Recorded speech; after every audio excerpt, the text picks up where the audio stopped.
好哥，我是 Tim， 欢迎收看本期 UP 主后台。那今天我们要探访的 UP 主就是我们期待非常久的我自己。这期视频其实我想聊一聊我们频道现在的工作流程，因为其实距离上一次分享工作流才间隔不到1年，但这1年里面各方面的变化都太大了。我们的商业广告变得越来越复杂，然后 8K 也来了 ，B 站现在有 8K， 我们团队人数也不断增加，现在有接近90个人，协作方式产生了天翻地覆的变化，这也是2021年折腾我最久的一个问题。那还有一点点不一样，这个新频道的创建，整个内容变得更加难做，制作方法也很难和影视飓风真正意义上的统一啊，所以这次我们会把整体的流程结合我们所使用的软硬件、躺过的坑，还有解决思路，都跟你一起来分享一下。我相信会对你的创作有一些帮助。那话不多说，我们直接开始。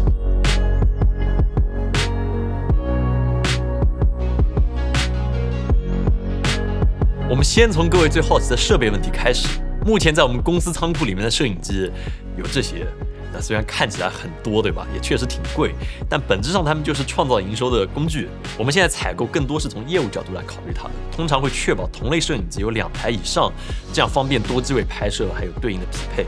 那这些摄影机的应用场景其实差别也特别大，比如说 Red 迅猛龙我们会用在商业项目或者需要超高清画质的样片项目上面，那反倒是索尼的 A7M4、FX3 和 FX6 还有R5是我们频道目前使用最多的摄影机，因为效率很高，通常我们会用来拍摄综艺型或者采访型的内容。那还有一些特殊的设备也是各位的老朋友，比如说 Phantom 还有 Wave 这2台高速摄影机，在一点点不一样上我们会经常见到，那我们也会用来拍摄美食还有各种水果广告。那机械臂我们拍汽车广告的时候用的会比较多一点。哦对，还有这个 DV， 肯定有朋友问为什么影视飓风会在用 DV 拍视频呢？但是真的我们最近用的特别多，等会我会讲到具体的原因。那比较重要的就是这些设备我们都会录入到系统里面，有项目的时候只需要从库里拉出来这样一个器材单就可以了，大大减少了忘带配件的可能性。这个非常有用，以前我们翻车真的太多了。如果你是一个个人 UP 主，我也会推荐你把设备都登记到一个表格上面，这样出远门的时候只需要打印出来，然后看着表格打勾就可以了。那讲完设备，我们可以再来看看整个工作流。我们频道目前视频的制作周期会从2周到2个月不等，那中间的话会有这些流程。那虽然看着非常复杂，但简单来说就是策划、执行、投放、复盘这4个大的阶段。但如果你想要视频有一个良好的反馈，任何一个环节你都是不能够忽视的。首先是策划，这是整个节目的核心，也是我现在花心思最多的部分。通常我们会先把选题会上提炼出来好的点子纳入到一个创意库里面。我们自己是在飞书上面创建了一个云端的创意库模板，策划们可以登记自己的点子，后续也便于随时更新进度。那我会推荐你养成就是一旦脑子里有一个好的点子，这个点子真不错，你就立刻把它记下来的习惯，不管是记在本子还是手机里面。我这里要隐藏一下我们的点子，但我会记很多。创意是一个特别脆弱的东西，如果这个瞬间你没有把它留住的话，大概率就没了。所以选题这个阶段你需要仔细斟酌，一个错误的选题真的会毁掉你几个礼拜的付出，就没有价值了。我们自己也难免会遇到，这个感觉特别难描述，会很难受。那为了降低这个概率，通常我们会用我们公司一个核心理论叫做 HKRR 来检验我们的内容。那简单来说就是一个优质的视频通常具有快乐属性、知识属性、共鸣属性以及节奏感。那当你的视频能够同时达成这些属性的时候，大概率你会获得一个比正常视频表现好的多的爆款视频。那当然这只是我们总结出来的一个经验，不是一个真理，你完全可以用你自己的方法来挑战你自己的创意。重要的是有这个批判性的思维不能自嗨。那一旦点子经过了考验，我们就会开始调研和测试，还有写稿，这个过程非常的漫长。那比如说我们一点点不一样，那其实追闪电的内容是由我们的策划佳倩来主导的。那这里你可以看到我们的前期策划案通常会做大量的功课，甚至提前去当地踩点来做对应的可行性分析。哪怕像这种具有随机性的项目，我们也会尽量在策划的时候明确一些目标，比如我们要拍到什么样的闪电，在现场必须要提到哪些重要的知识点，这些都会登记在案，这样才能有条有理所以这期13分钟的节目，我们制作周期达到了45天左右。但是这都是必要的，最后的数据和用户反馈让我们也觉得这是值得的。但我们也不是就是每次都是成功的常胜将军，其实有大量的项目在中途夭折，这是我们一点点不一样这个账号最难的一点，就是完全的不可控，很多都是从来没有人拍过的东西，那我们只能尽可能提升对应的成功率。那对于影视飓风来说，比较困难的节目可能是像 UP 主改造系列，还有后台这种，因为涉及到外部合作会复杂很多，你需要同时照顾双方 UP 主的观众，让他们都喜欢。所以这些节目看起来很轻松，但是我们的编导通常会在前期进行多次的踩点，还有沟通。那比如说民谣料理这期节目，你看我们立项是6月份，完成时间是11月份啊。那先别急着感动，这只是我们双方都很能歌而已，就是能歌。但实话说，在这些策划案上，你可以看到，我们会预设很多的场景，还有环节，尽可能的把控住节目的走向，但是不会设置具体的台词，来保留一定的自由度。我们也会刻意隐瞒我们的一些小惊喜，来捕捉 UP 主看到改造后第一眼的这个感受。真实是 B 站内容，我觉得很重要的一点那也是为了让编导能够更专注在内容之上，我们通常会有一位制片来和编导打辅助，保证这个创意能够正确实现。制片会负责所有执行层面的事，时间排期、人员调度、地点信息、资金调配都需要由他来管理。那这里我要着重强调一套技术方案，是我的好朋友备胎说车教给我们的，对我们公司的改变可以说是极其巨大，哪怕你是个人 UP 主也一定会有帮助，那就是关联性的云端文档。我们自己用的是飞书，体验相当不错，因为任何项目一旦涉及到多人协同，你都会遇到这个问题，就是信息差，往往是你知道我不知道，他知道你不知道，团队不知不觉就会被信息差给拖垮。所以我们会在立项之初创建一个云端文档，所有的信息更新都可以通过文档同步，还能@相关人员具体跟进，文档之间也可以互相嵌套，还可以选取和评论，比如我可以留言改稿意见，有不明确的地方也能针对性的@还有评论，沟通会变得高效，模糊的地方也会清晰很多。最终我们构建了一个庞大的云端网络，可以方便我们随时调用这些信息，一个项目去什么地方，谁负责什么，我们的创意具体是什么样的，每个人都能清楚地了解到，一目了然。只有明确了自己的职责之后，大家才能更有动力和责任感去做这些事情。那我把我们制片现在在用的表格也放到我们的官网上，你有需要的话可以参照来使用。这是我们多年积累下来的一些经验，我相信会对你有点帮助。那这都是免费的，所以如果你觉得好的话，也欢迎给我们点个赞，一键3连，非常感谢。那当前期规划结束以后，我们就来到了第2个阶段，就是执行。执行是一个非常有挑战性的环节，创意决定的是内容的下限，而执行影响的是内容的上限。那首先你要确定技术方案，不同的节目一定是不能够偷懒的，你需要针对性的准备它们。比如现在拍我的讲话，我们会用画质更好的摄影机，还有定焦镜头。那同样的拍产品 B-roll、高质量样片、电视广告项目，你用高画质的设备，这都没有毛病，反正你可以好好打磨每一个画面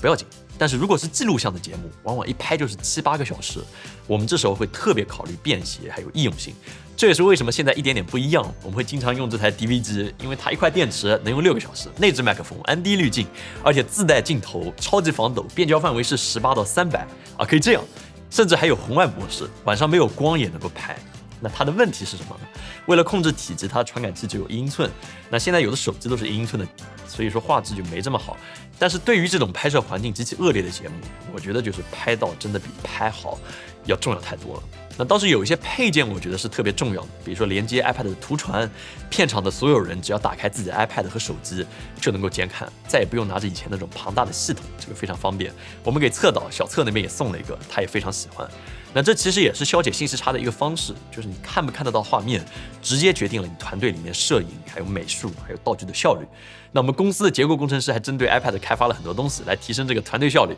那比如这个 iPad 的镂空金属壳，我个人特别喜欢。那它首先是一个支架，也可以变成一个提手，还可以挂脖子，也可以转接各种摄影配件，可以挂充电宝干什么都可以。那假如说很多朋友想要的话，我们也可以考虑把它给产品化，欢迎扣一个1，非常感谢。然后我们还做了电子分镜本的一个 app， 它的灵活性会比纸质分镜本更强一点，我们也可以随意的根据拍摄顺序来排列分镜，这样的话也是在消解信息差。那这个将来也会和各位见面，但是要久一点。那总而言之，就是技术我觉得是内容的基石，你不能够就完全忽视它，你要不断去优化才能做得更好。但是同样的，你也得做好平衡，不让画质的追求来反噬你的创意，这是我个人这么一点小的经验。那刚才我们讲的大多是画面，但执行过程中，其实我们现在最头疼或者最重视的反而是收音。现在我觉得声音才是最重要的，因为这就代表了真正的内容。早期我们的节目大多是 talking， 还有自己的这种 vlog， 单人收音就相对简单，你用一个机头麦克风把它尽可能靠近我自己就可以了。但假如你想做的内容更偏向于栏目化，或者是多人参与的，那你就需要更多的思考。那现在我们根据节目类型也迭代出了一些方案，你可以看一下。那第一种情况是像我现在这种 talking，还有采访、还有广播节目之类的这种固定场所收声，我们就会用腔式麦克风啊，这种超新型指向的麦克风，不会收到边上的声音，再搭配这种声学毯子，可以控制现场的回声，就能收到一个比较干净的声音。哦，对，这个毯子也是我们产品组研究了很久做的，有兴趣也可以扣个1，今天真不是卖货，但是我们用自己的东西真的用的很多。那如果现场不允许挂这种毯子，我们就会选用小蜜蜂，这样可以尽可能过滤掉回声。那我们也会用大力胶折出这样的三角形，把麦克风粘在衣服里面，来避免穿帮。那第二种场景是多人出镜的外拍节目，那收音方案就会比较复杂。通常我们会用到多个小蜜蜂，接到一个独立的音频录机上，有一个独立的录音师来进行分轨道的录制，这样后期的空间会大很多，人声就不会混到一起，没法调整。但有的时候这种方案也会遇到问题，我用我们节目来做一个案例，你可以当成应用题来和我们一起思考一下。我们有一期跳水节目，涉及到7个人出镜和说话。跳水的时候你带不了小蜜蜂，对吧？没法收音。游泳馆里面呢又全是混响，那这时候你应该怎么样来收音？那我可以先公布我们自己的这个解决方案，其实就是没什么办法，这个录音环境太死亡了。我们在内容阶段就必须要考虑到这个问题，于是我们设计了一个让话筒出镜的场景。让中国 boy 充当解说，用动圈麦克风来过滤掉现场的回声。赞的，如果这一期视频点赞超过了25万，成绩最差的那位选手，下一期就要挑战10米的跳台。这样我至少能确保有一个主心骨的声音来 carry 整个现场啊，所以传递话筒、采访或者复述都相对有了一个合理性。那么还准备了3套1拖2的小蜜蜂来单独收录人的声音，让大家有主观意识的递上去沟通，这样的话会更符合逻辑。那所以说收音我觉得就是这样，就有的时候你需要藏它来创造一种更自然的氛围，有的时候假如不干扰内容的话，你录出来也没有什么问题。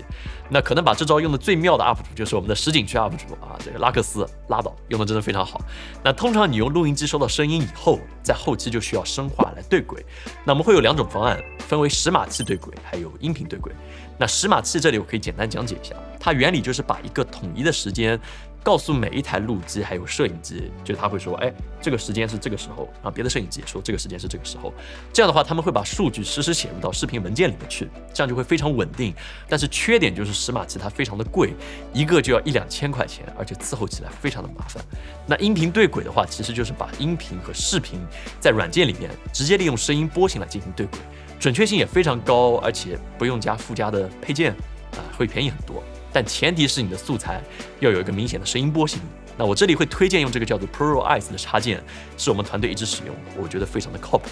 那所有的现场部分结束以后，我们会进入到一个后期流程。那现在我们公司已经做出了明确的分化，有 DIT、剪辑、动效、调音还有调色。那每一个流程都有对应的标准，比如说我们的视频通常比例都是2:1，相当于是3840×1920，这是我们试验下来最好的同时适配手机还有电脑观看的比例。那就类似于这些，所有都会在后期流程上被我们明确的标注出来，这样才能确保每个项目质量是一致的。我们流程里面的第一个人叫做 DIT， 他会负责管理和备份所有的数据。那这是一个非常核心的工作。那说到 DIT， 我还有个非常实用的建议，就是封卡这个习惯。如果你的素材量很大，又没有很好的拷卡条件，我建议准备一个这样的便利贴，然后把卡给贴起来，拷完以后再取掉，这样每张卡的状态都一目了然，基本上可以杜绝隔错卡的现象。这个也是血的教训，不要问我为什么，不想想起来。那素材拷完以后，我们会把它交给剪辑，因为现在我们外出剪辑的状况越来越多，对 8K 素材的处理需求也大量增加，所以我们把剪辑师的电脑都换成了 MacBook Pro 这个 M1 Max 的芯片，它对于265和264的视频解码会更优秀一点，速度也足够快。但是问题也不是没有，就是 M1 芯片和很多常见的插件，尤其是 AE 的插件还是不兼容，所以说我们的动效现在还在用 Windows 的电脑，会稍微有一点流程上的问题。那这些岗位互相协作，依靠的是一个万兆的服务器网络，存储空间在 1.5PB 左右，它可以让我们一边剪辑，然后一边调色，实时同步最新的进度。这个在达芬奇的专业版里面都可以用到。那这样的效率会高很多。那逻辑上，如果你半个小时以后剪辑师一点这个刷新，发现调色没有任何进展，你就可以立刻判断出这个隔壁在摸鱼，是一个小功能。那因为涉及协作这一块，我们公司会比较严格一些，所有的文件分类都会必须按照规矩来，这是对别人的尊重，我觉得这是很重要的一点。因为我想每个人都应该经历过别人给你个 U 盘里面全是乱七八糟文件的这个感受吧，特别难受。剪辑师也要保证时间线非常干净，每条轨道都要放置对应的素材，最好是把这每一条轨道都改一个名字，这样别人打开你的工程也会方便很多。否则你动辄开个7、8、90轨交给调色师，那他大概率就会最后我们再来聊一聊混音，音效也是非常重要的部分，尤其是短片或者动效，这些都很重要。我们公司的音效师会专门根据画面来设计声音，有没有音效完全就是两个画风，你可以听一下，感受一下这个片段。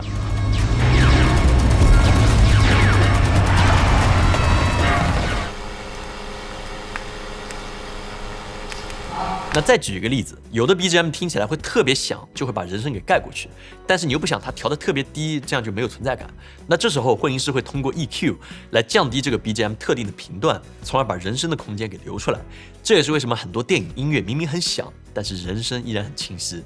那当所有后期结束，成片导出，我们会进入到第3个阶段，就是由运营主导的审片、投放，包括封面、标题、用户反馈收集这些。那像非常重要的封面设计，我们其实会根据频道的包装逻辑来出好几版，再匹配对应的标题，然后在我们群里投票来选择。那有个经验，我觉得是很值得来分享一下的，就是做封面图最好有一个安全框。我们会在做封面标题的时候，把它放到自己做的模板上面来测试，一方面看它是否吸引人，更重要的是要避免网站自带的标记遮挡掉你封面的信息。这个真的很重要。那此外，我们在发布的时候还会根据内容来规划投放的时间，还有 B 站的活动。那比如说，我们会把知识性的内容放在周1到周4的晚上，因为这个时间投稿的生活类内容会比较少，不容易竞争被覆盖掉。那周末和节假日投放会更整活、更有趣的内容，那流量盘子会更大，但是竞争也会变得更强。你必须要有足够优秀的内容，才能够杀出一条血路。所以每次发布视频对我们来说，现在更像是一场考试，我们每个人都会很紧张，观众就是考官，你的反馈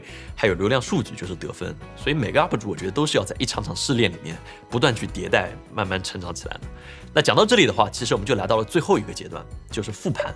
这个步骤看起来不重要，但是我觉得一定要坚持。我们已经坚持好几年了，受益良多。我自己的感受就是，它会细水长流的优化你整一个逻辑，就像是你整理你的错题本，只有不断反思，你才能够去进步。那比如说我们的运营小姐姐会统计弹幕的数量，研究弹幕的风骨，还有到底和哪些信息点相关。我们还会看粉丝和游客占比，那游客占比高，这反映的就是我们的内容出圈了。留存率长，说明的内容更加优秀，大家愿意看更久。这些数据你都可以在 B 站的数据统计里面看到，你一定要学会用好它，不要只是看一眼就划过去了。那同时我们也会从宏观角度来分析平台的走向，还有热门的话题。那有的时候你不能说这是蹭热度，但是你可以有意识的提前做好准备，比如说冬奥会，比如说英雄联盟 S 赛，这些都是可以预见的一个热门话题，那往往也能够帮助你的视频实现出圈。那虽然说数据是很重要的一环，但是我们也会时刻提醒我们自己，不能够唯数据论，否则所有的东西都会趋向娱乐化、整活化，因为这是人的本性嘛，更多人喜欢看这种娱乐化的内容。那所以说做一个频道，我觉得往往也要有自己的主心骨，你要有自己的信念和坚持，因为有的题材它注定就不会像生活向的内容有那么高的量，但如果这是你享受的东西，那它就是值得你去耕耘的。我们想做教程、做评测，也是这个原因，因为我们喜欢，就这么简单。那所以本期视频就到这里结束了，希望我们这些毫无保留的思考和经验能给你带来一些帮助。如果你觉得有用的话，也欢迎1键3连，这会给我们很大的鼓励。那么我们下次再见。